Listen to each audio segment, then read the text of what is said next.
Well, for those of you who don't know me, I'm Emily, certified personal trainer. I also live with MS. Actually, this month, November, marks 16 years of being diagnosed with MS. So this month is definitely one of reflection and just, it's kind of crazy to think that I've almost lived as long with MS than when I was diagnosed with MS. I was diagnosed when I was 17. So it's just kind of an interesting time of the year, I guess. But I wanted to come and share a little bit about body awareness and staying active when symptoms arise, how to modify for different types of symptoms, different kind of exercise considerations, and then talk a little bit about goal setting as the year ends and we look ahead. What does goal setting look like? And so that's kind of what we're gonna do. And then we'll also do a little bit of a body scan that kind of goes along with body awareness. So so this is kind of the agenda. I'm going to share, well, you kind of know my journey with MS, but dealing with different symptoms and the different kinds of considerations. We'll do a body scan, talk about goal setting, then have an opportunity for some Q&A. But we'll get a little bit of movement in today. So like I said, for most of you who don't know my story, I was diagnosed when I was 17, so about 16 years ago, and staying active was like a huge part of my life. And I really think that that is integral to why I'm where I'm at today. A lot of it has to do with just like realizing the importance of staying active, learning how to listen to my body, and making sure I incorporate it not only into my life, but then also into other people's lives through teaching classes, and then just sharing what research is saying about exercise, how much we should be getting, which is about 150 minutes a week, which is about 30 minutes a day. You can even break that up into smaller bits, and making sure we're incorporating exercises that are safe for people living with MS, which includes aerobic, strength like resistance training, flexibility, neuromotor, which is that hand-eye coordination, agility, balance piece. And so it's just been really fun to be able to teach that to other people. But then I think when it comes to living with MS, we kind of all know that MS looks different every day. And so that's kind of what today's talk is going to kind of be a little bit about. Like I said, research has shown that exercise is not only safe, but it's effective for people living with MS. And like I said, it should be about 150 minutes a week. And that also includes lifestyle physical activity. So not only that structured exercise, but also, those daily things we do throughout the day, whether that's grocery shopping, gardening, playing with your kids, going for a walk with your dog. So all of that gets lumped up into that full amount of minutes throughout the week. So that's encouraging, especially if 150 minutes sounds like a lot.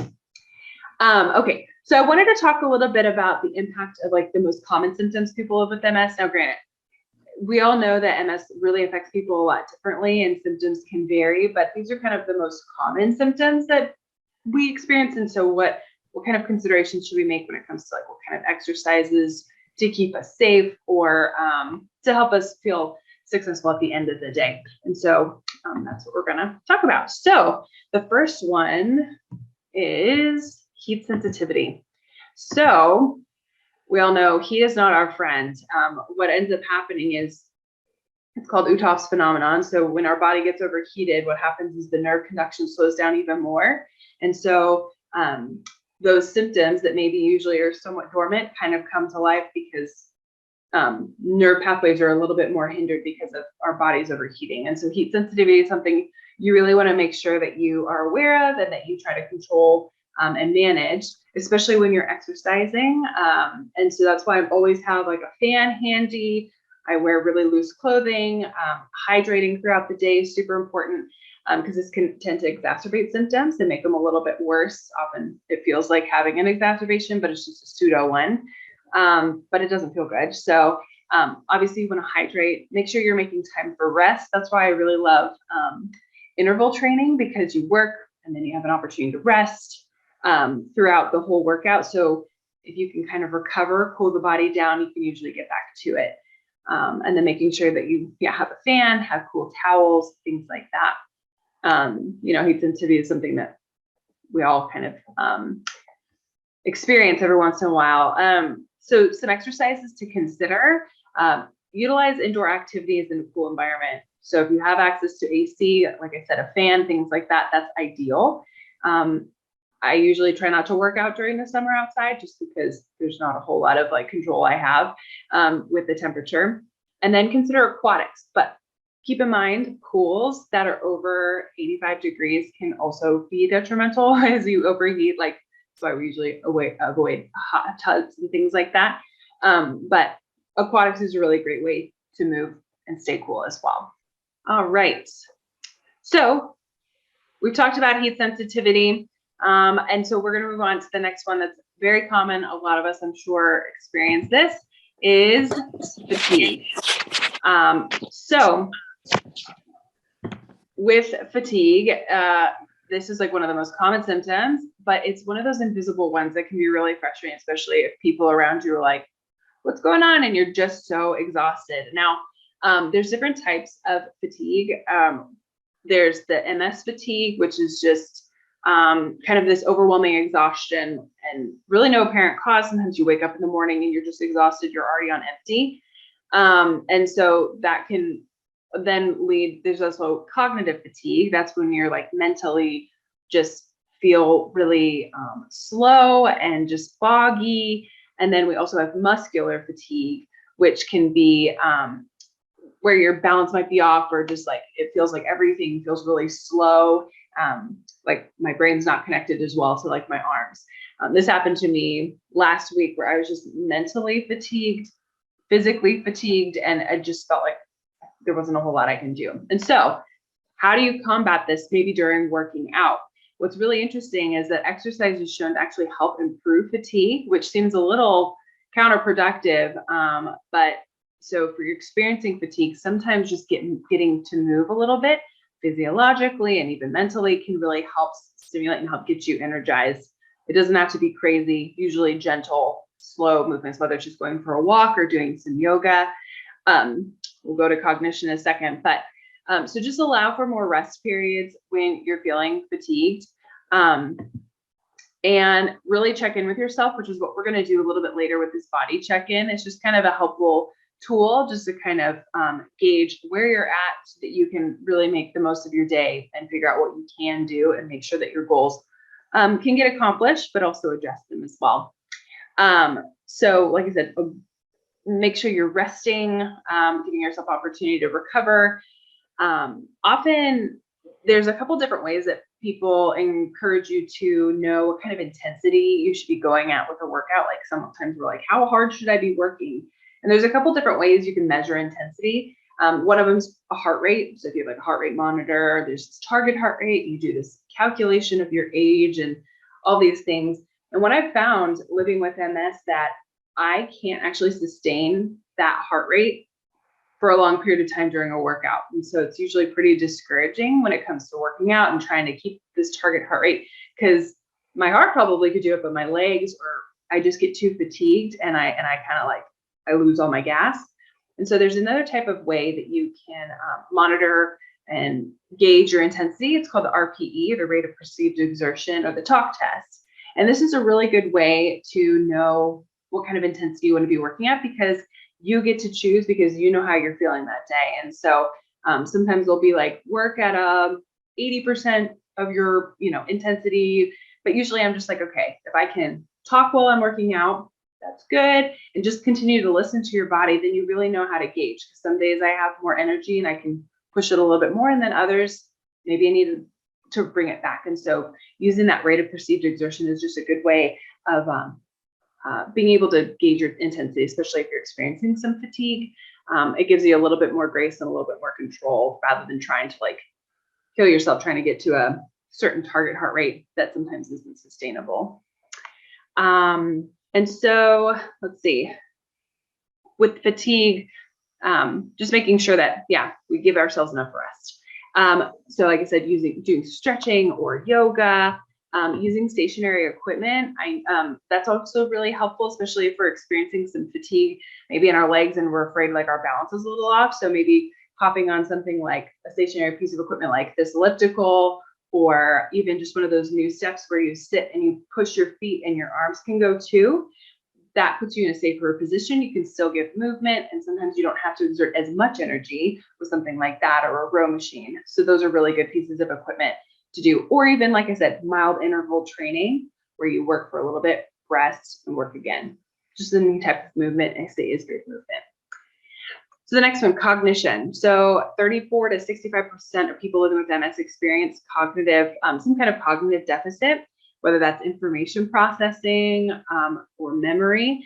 And that can be really challenging when it comes to working out. And so one of the things that I've realized is what's helpful for me, as well as for the people that I'm teaching, is repeating things and having it written down.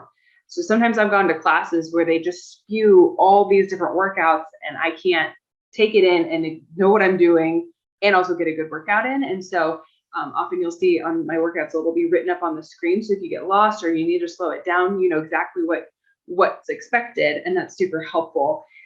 So like repeating instructions or simplifying instructions can be really helpful, or writing it down like on a board.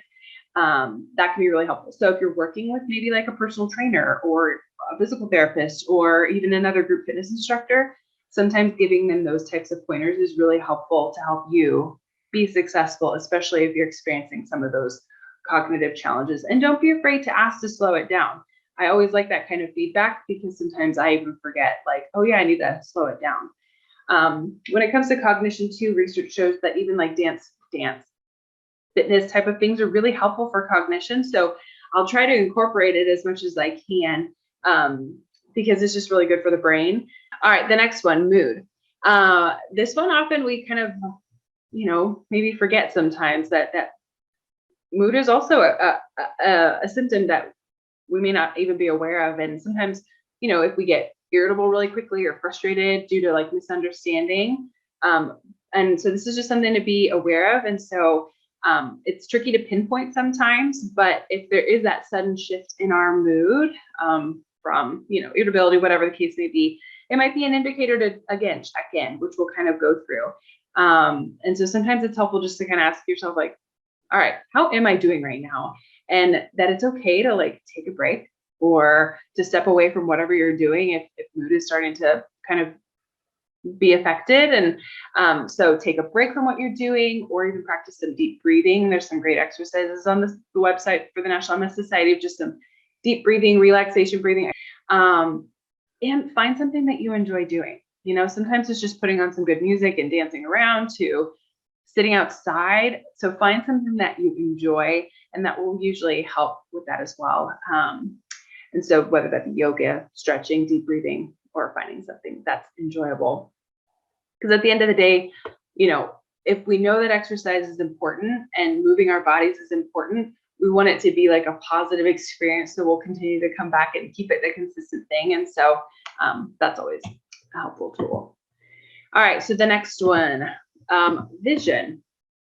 So I don't know about all of you. I've lost my vision before in one eye, and that changes everything. Our vision is very important. And if we end up losing vision because of optic neuritis or have blurry vision, that can really challenge balance. It can put us at risk of falling.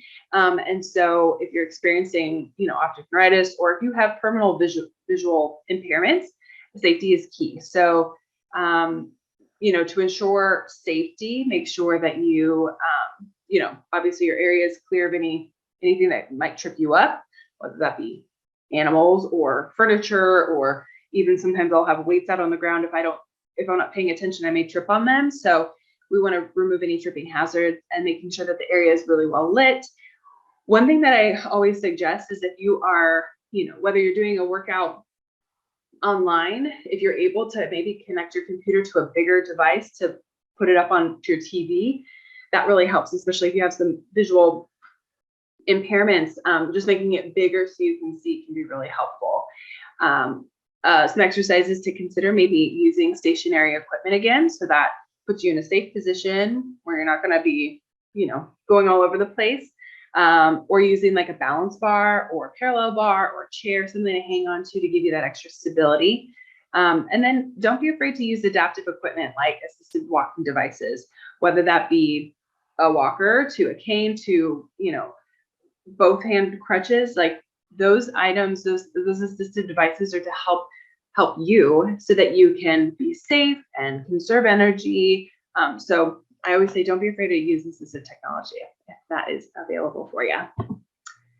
Spasticity. So this one is a tricky one, although I'm sure a lot of us experience this. Spasticity is can look different in each of us, whether it's tightness in our muscles, whether it's like contractures, like really tightening of the muscles, to really stiff and not being able to bend, to pain. For me, I experience a lot of spasticity in my legs, but it's mostly like a really deep muscle pain that I just feel like needs to be massaged out, or like using like a Theragun to like help with the muscles. And so spasticity can be really tricky when it comes to working out, because you just feel stiff, and sometimes it can affect your balance. It affects our range of motion, like how high can I reach my arms or bend my leg today with that types of spasticity. And so I always say it's really, really important to focus on gentle and slow movements, and making sure that you devote a lot of time to warming up your muscles. So sometimes if you're like doing a dynamic stretching, those kind of slow, gentle movements to get your body moving, sometimes that can help with some spasticity. But really making sure to do those gentle movements. Obviously, there's great medications out there to help, like symptom management stuff for spasticity. So definitely talk to your doctors about that if you're experiencing that. But also know that sometimes those medications can also impact maybe like fatigue and things like that. So keep that aware. So you want to perform strengthening exercises for opposing muscle groups. So opposing muscle groups meaning like triceps and biceps, or quads and hamstrings, like the muscles that have to work together.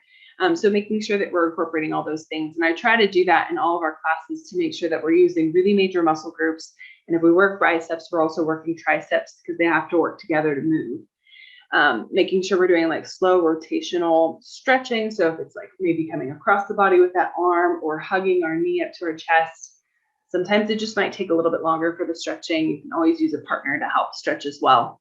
And one really great one is aquatic exercises. If you have access to a pool, water aerobics is one of my favorite classes to teach and to take, because it's almost like you have a whole lot more movement, and your body has this ability to like move in ways that maybe it can't on dry land. So if you have access to a pool that's not over 85 degrees, I encourage you to use it, because it really may help with spasticity as well.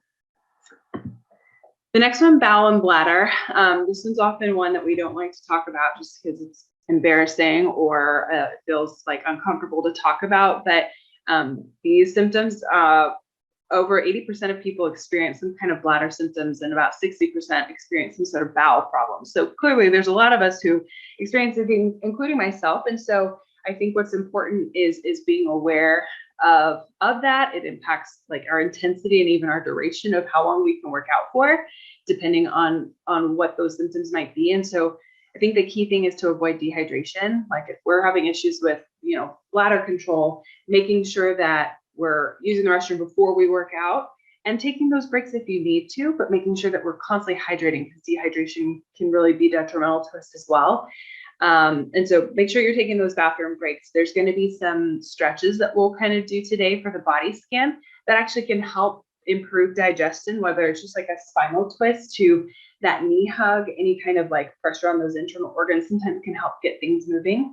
And exercise also is a really great way to help improve digestion. So it's amazing how much exercise really helps impact us on a lot of different ways, not only like physically, mentally, emotionally, all of those things. So keep that in mind. So some exercises to consider to help lower abs or core strengthening, glute abductor muscles. So, hip bridges, if you're on the floor and you're squeezing those hips, like really working all those muscles in the pelvic floor can really help. Consistent breathing, and posture exercises. And if those things don't seem to help, one thing I encourage you to do is to go find a rehab professional who focuses on the pelvic floor, because they really have some great things that they can do to help as well. So that's kind of some of the different symptoms and considerations for symptoms. And so I mentioned a body scan, and so that's what we're going to do. So I'm going to show you this little graphic. So I work for the National MS Society, and this is kind of part of a training that I created for wellness professionals, so for fitness instructors, personal trainers, to encourage them to ask their clients to do this. And so I just wanted to walk us through a body scan ourselves and what that kind of looks like. It can be really quick, it can be a little bit longer, but that's what we're gonna do right now. And so this is just kind of like a helpful little visual, if you want to call it that, for what we're going to do. So we're going to take some time real quick to do a body scan, to do a couple of different stretches, different movements, and then we'll talk a little bit about goal setting in a second. So first, we're going to put some gentle music on while we do this, because I always want music. So I just think it's important. So here we go. That. All right. So we're all going to do this seated. I always say, like a body scan is something, what a body scan kind of does is it allows us to kind of be aware of our bodies and to check in, because like I said, every day is so different when it comes to MS. Sometimes I'll wake up and I'm like, I feel pretty good. No pain, I have lots of energy. I can get all of these things on my list to accomplish today. And then there's other days where that is not the case. I wake up and I'm exhausted. It's hard to get out of bed. I am mentally fatigued. Maybe I'm experiencing more pain. And so I'm like, okay, here are the things I have on my to-do list. What can I do? And so what I encourage you to do when it comes to a body scan is just like kind of check in with yourself. Maybe at the beginning of the day, maybe throughout the day, or if you're doing a workout, maybe you can do this body check-in throughout that workout. When you start like noticing, oh, I'm experiencing a lot of fatigue in my left leg, or I'm starting to get really confused. Maybe I need to slow it down. And so this body scan is just kind of give us that opportunity to do that. So we're going to kind of go from the head into the toes, and that's kind of what today's going to look like. So I just want you to sit in your chair. Maybe your back is sitting against the chair. Sit up nice and tall, core can be engaged. Feet are flat on the floor. I just want you to take a big breath in. Filling up those lungs. Lungs are kind of lifting as we in and out. So I talked a little bit about relaxation breathing, and so that's what we're going to kind of do just right now to kind of calm the body. So as you breathe in for 4 counts through the nose. So 4, 3, 2, 1, and breathe out through the mouth for 4, 3, 2. Do a couple more rounds at your own pace. Begin for 4 counts. Feeling those ribs lift. And then exhale through the mouth. So if we're feeling anxious or stressed, so we'll kind of start with from the top. So we'll kind of think about cognition and mood. And as you're breathing nice, slow, and gentle, you can have your eyes closed. I want you to kind of just check in with yourself, like, how's my mood? How am I doing today? Am I feeling anxious? Am I feeling stressed? Am I feeling joyful and hopeful and happy? Every day is going to look a little bit different, so just kind of check in with your mood, how you're feeling. Then check in with your cognition. How are you feeling right now? Whether it's the beginning of the day or the end of the day. Maybe you're feeling just really mentally fatigued, having a hard time concentrating. Maybe you're reading that page in your book multiple times because you just can't get the words. Just kind of check in with that. Breathing. How are your eyes doing today? How's your vision? Are your eyes tired? Do you experience any blurriness or any kind of visual things? It's a really great exercise you can do if your eyes are closed. Just sometimes our eyes are getting tired from looking at the screen. Maybe we're just doing little eye circles. So if we close our eyes and you kind of massage your eyes, maybe you go back and forth, you're doing circles. There's another really great eye exercise. If your eyes are feeling tired, to focus on something different. So if you open up your eyes and maybe we look further away from us, find something, whether it's a door more than 3 feet away, you look at it for a few seconds.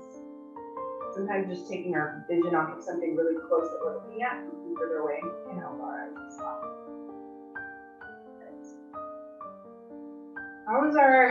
Now we're going to kind of like think about our neck and how we're feeling. So I want you to do a couple of different neck rotations. So just going to look from the right and to the left. I don't know about you, but I've experienced this really weird electric zing. And it's called the Lermite sign. So maybe looking back and forth from right to left isn't so bad, but if you bring your chin to your chest, if you experience that wave electric thing, maybe this one doesn't feel so good. But look up to the sky, bringing your chin to your chest. We have a lot of tension in our necks, so sometimes it's just good to kind of get that neck moving a little bit. I want you to bring your right ear to your right shoulder, and then extend your left arm down. So a nice stretch down the neck. So if you can go up the chin to your chest, you're going to feel different stretches as you kind of change that angle. Still breathing. Nice and deep. As you breathe in, I want your head to come back up to neutral. And as we exhale, we're going to bring the left ear to the left shoulder this time. We're reaching the right arm down. And again, play with that angle of the chin, the chest, breathe.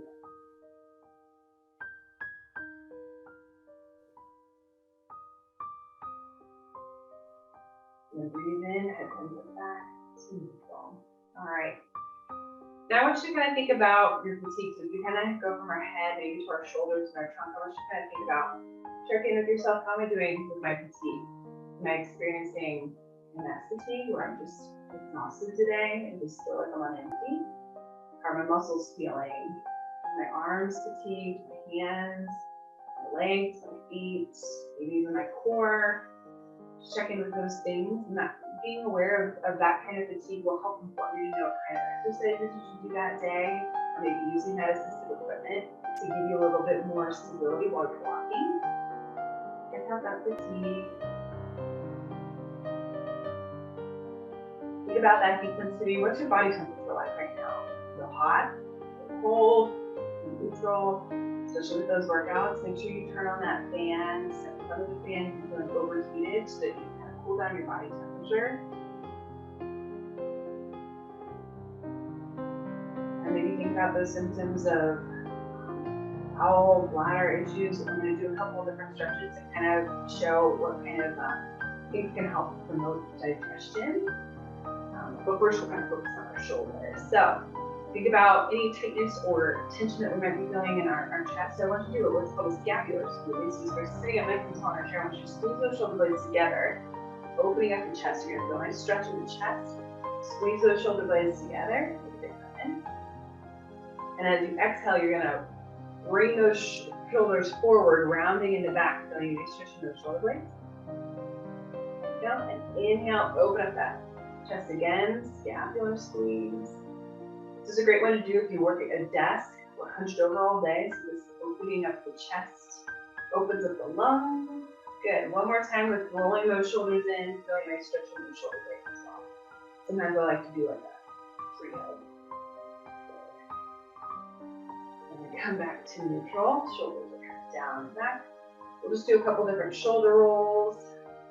Working on that range of motion. We talked a little bit about spasticity, so experience that in the shoulders, rotate the other way. We're really making sure that we move our body throughout the day so we don't get tight. Super important. Good. And back to neutral. We'll do our first little helpful exercise for digestion. So as we breathe in, I want you to keep your knees forward and we're going to twist to the right, placing your left hand on the outside of your right thigh, opening up that chest. So doing this movement, we're just kind of twisting and putting some pressure onto those internal organs.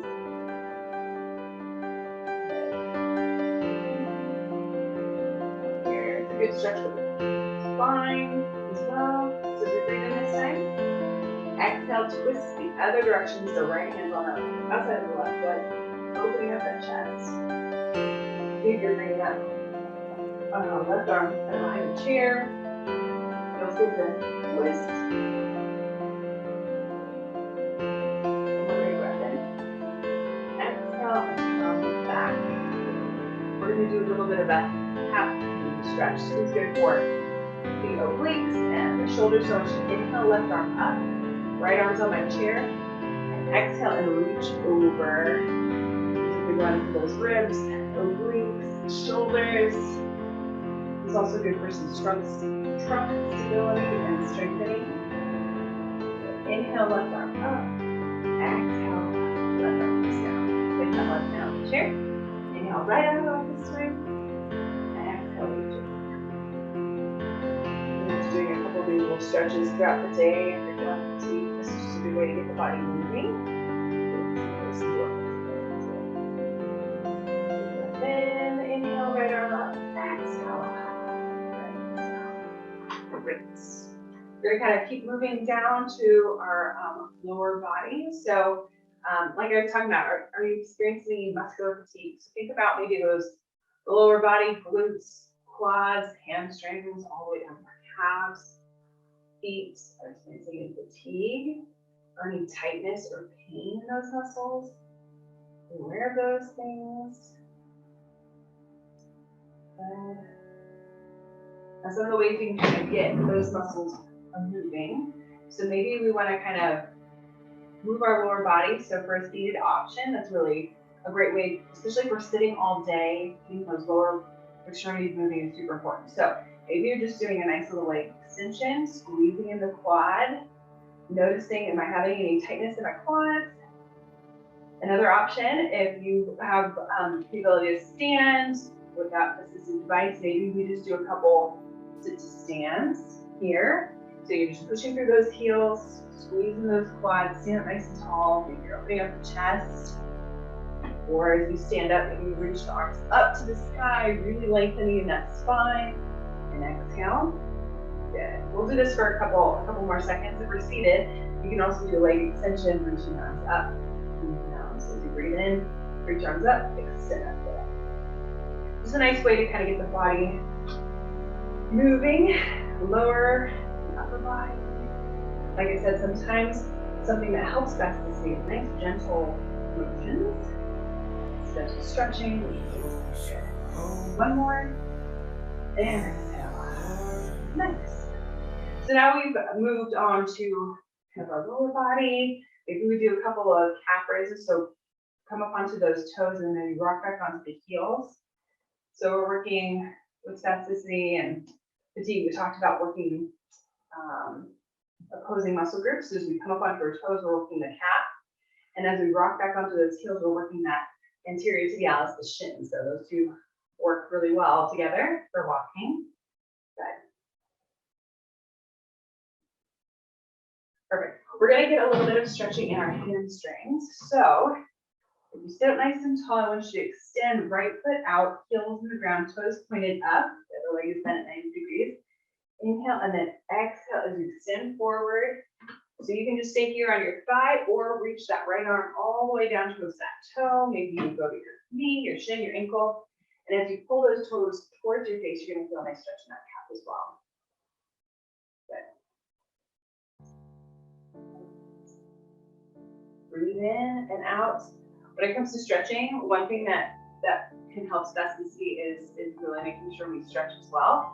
So stretching is super important. Usually you want to make sure you stretch when you're a little bit more warm. You want to hold static stretches like this for about 30 seconds.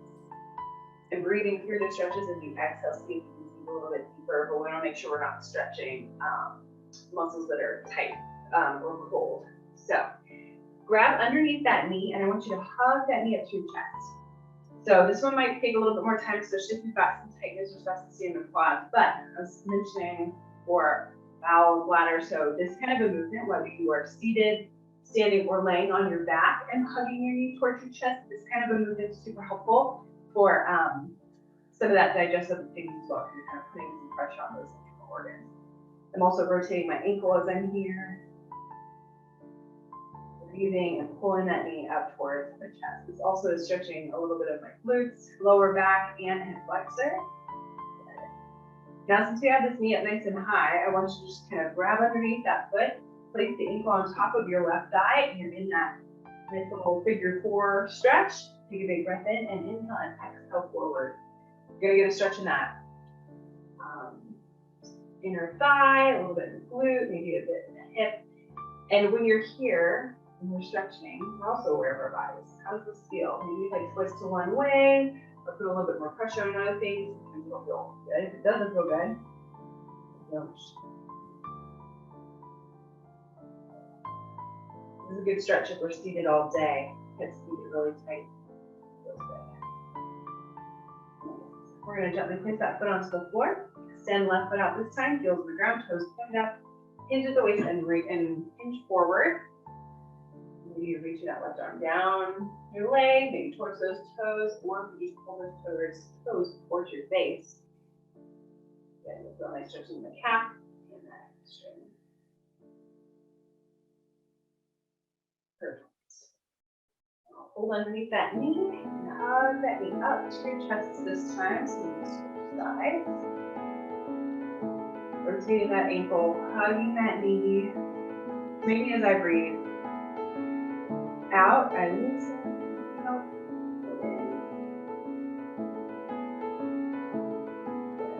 This is where we can also practice that relaxation breathing at 4 counts. In and out. Stretch. Gently rotate that leg, placing that ankle on top of your thigh. Use that figure 4. Inhale and then exhale, push forward. We're always going to have like a tighter side. Sometimes it's our dominant side, sometimes it's more effective. So just be aware of that. We always want to try to help improve our flexibility, which can help improve our motion. Feel that stuff. So we want to remain as mobile as possible. Stretching is really helpful. One more big breath in. And exhale, place that foot on the floor. All right, we're gonna do one more nice little stretch to get our lower back. So as you inhale, those hands up to the sky step.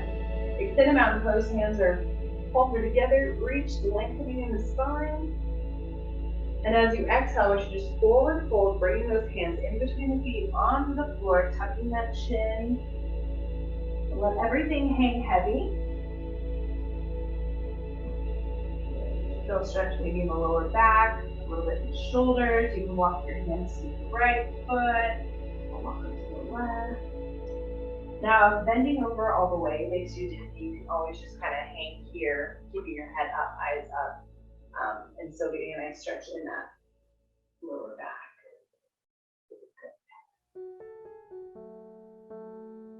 One more big breath in and out. Place those hands on top of your thighs. Push through the palms, rolling up one vertebrae at a time, tucking your chin, head coming up last. You can do a couple more shoulder rolls. One more big breath in out to the sky. Exhale. Push those arms down. And hopefully now, as you kind of vision like going through your head to your toes, checking in with those symptoms, those most common symptoms, but maybe you experience any other ones. Maybe it's speech, or maybe it's pain or fatigue or something else. So keep in mind and just kind of go from head to toes, check in with yourself, because this really helps inform us to make the best decisions so that we end the day feeling successful and not discouraged. And so I think it's okay. We're going to talk a little bit about goals in a second, but it is okay to adjust accordingly to how we're feeling that day. There's this spoon analogy, like we're only given so many spoons, like what's going to wipe me out at the beginning of the day, and then I have nothing left for the rest of the day. And so keeping that in mind, this is just kind of like a helpful visual way to know how to approach it. So I hope you enjoyed that.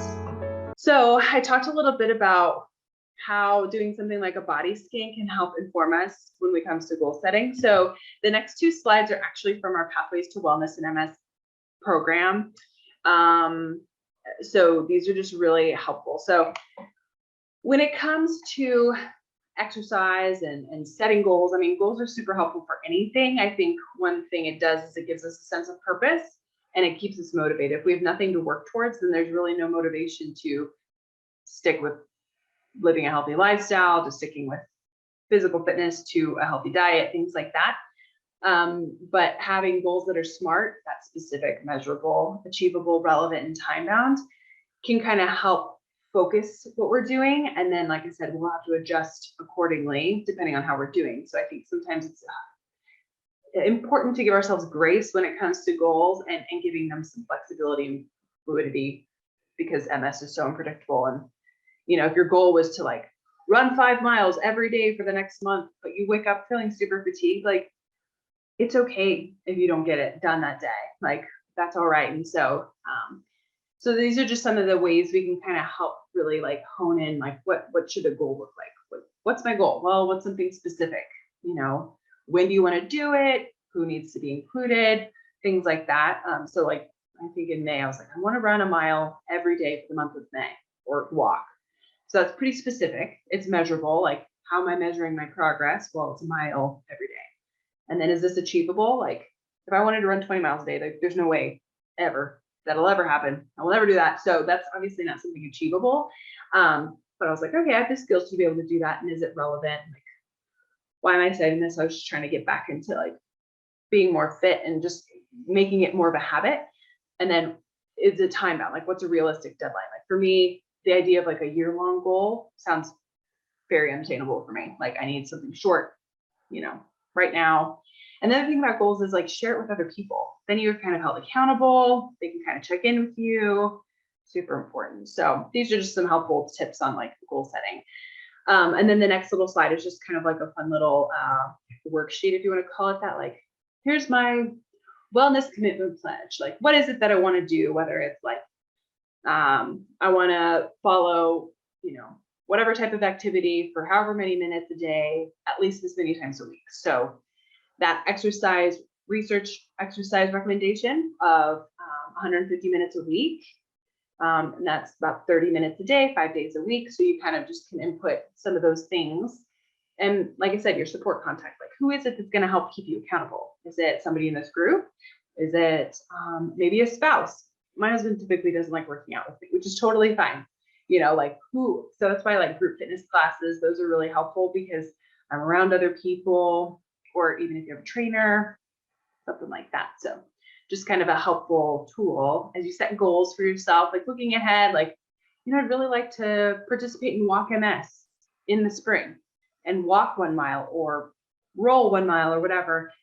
How do I get there? Okay, well, this is what I need to do. And so it's just kind of helpful to keep things consistent.